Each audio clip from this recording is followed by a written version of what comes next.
తెలంగాణలో OG cinema టికెట్ల పెంపుకి మరొకసారి షాక్ తగిలింది. రివ్యూ తర్వాత కూడా పెంపుకి ఓకే చెప్పలేదు. తీర్పులో 24వ తేదీనిచ్చిన ఉత్తర్వుల్ని పొడిగిస్తూ మళ్లీ జడ్జిమెంట్ వచ్చింది. అక్టోబర్ 9 వరకు ఇవే ఉత్తర్వులు కొనసాగుతాయన్నారు న్యాయమూర్తి. తదుపరి విచారణ అక్టోబర్ 9కి వాయిదా వేసింది హైకోర్టు.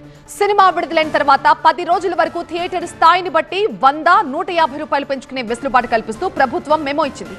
అయితే దాన్ని సవాల్ చేస్తూ పిటిషన్ దాఖలైంది. టికెట్ల రేట్ల పెంపు వద్దంటూ గవర్నమెంట్ మెమోని సింగిల్ బెంచ్ సస్పెండ్ చేసింది. అసలు తమ వర్షన్ ని వినకుండా తీర్పు ఎలా ఇస్తారని చిత్ర యూనిట్ డివిజన్ బెంచ్ ముందు అప్పీల్ కు వెళ్లింది. చిత్ర నిర్మాతల వర్షన్ కూడా వినాలని డివిజన్ బెంచ్ మరొకసారి సింగిల్ బెంచ్ కు రిఫర్ చేసింది. అయినా ఇవాళ కూడా అదే తీర్పును కొనసాగించారు జడ్జి.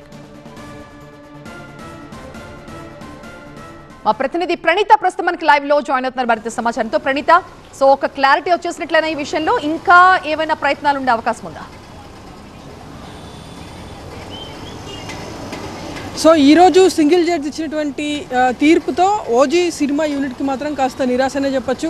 ఎందుకంటే గవర్నమెంట్ ఇచ్చినటువంటి జీవో ప్రకారం అక్టోబర్ 4 వరకు మాత్రమే ఈ రేట్లను పెంచుకునేటువంటి వెసులుబాటును సినిమా యూనిట్కి కల్పించింది. కానీ ఇప్పుడు సింగిల్ జడ్జి ఇచ్చినటువంటి ఉత్తర్వులు అక్టోబర్ 9 వరకు దాన్ని ఎక్స్టెండ్ చేశారు.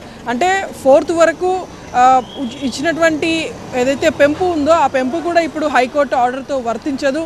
సో ఇప్పుడు ఎలాంటి వెసులుబాటు అయితే సినిమా యూనిట్కి లభించలేదు. సో ప్రెసిడెంట్ నిన్న ఏదైతే డివిజన్ బెంచ్లోకి వెళ్ళి వీళ్ళు సినిమా యూనిట్ అప్పీల్ చేశారో, అప్పీల్ చేసిన తర్వాత తమ వర్షన్ని వినిపించలేదని వాళ్ళు చెప్పినటువంటి అంశాన్ని పరిగణలోకి తీసుకొని సింగిల్ జడ్జి ఇచ్చినటువంటి ఆర్డర్ని నిన్న డివిజన్ బెంచ్ సస్పెండ్ చేసి మళ్ళీ వీళ్ళ వర్షన్ని వినాల్సిందిగా సింగిల్ జడ్జికి ఆదేశాలు ఇచ్చింది. సో ఇవాళ ఉదయం నుండి దాదాపు 11 గంటల నుండి కేవలం ఈ ఓజీ సినిమా టికెట్ రేట్స్కి సంబంధించినటువంటి విషయంపైనే జస్టిస్ శ్రవణ్ కుమార్ విచారించారు. సో సుదీర్ఘ విచారణ తర్వాత మధ్యంతర ఉత్తర్వులు 24వ తారీఖున తాను ఏదైతే మధ్యంతర ఉత్తర్వులు ఇచ్చారో ప్రభుత్వం ఇచ్చినటువంటి మెమోను సస్పెండ్ చేస్తూ అదే ఉత్తర్వులు ఇప్పుడు అక్టోబర్ 9 వరకు పొడిగిస్తున్నట్టుగా కూడా జస్టిస్ శ్రవణ్ కుమార్ చెప్పారు.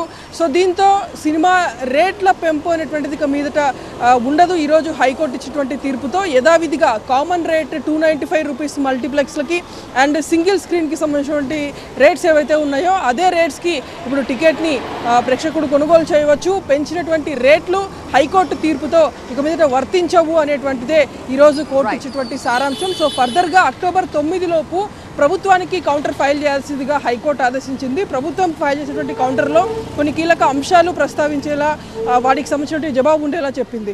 ఏదైతే జీవో 120కి వెసులుబాటు కల్పిస్తూ ఎందుకు టికెట్ రేట్స్ను పెంచాలని ప్రభుత్వం అనుకుందో వాటికి సంబంధించినటువంటి వివరణ ఇవ్వాల్సిందిగా ప్రభుత్వాన్ని ఆదేశిస్తూ కౌంటర్ ఫైల్ చేయమని చెప్పింది.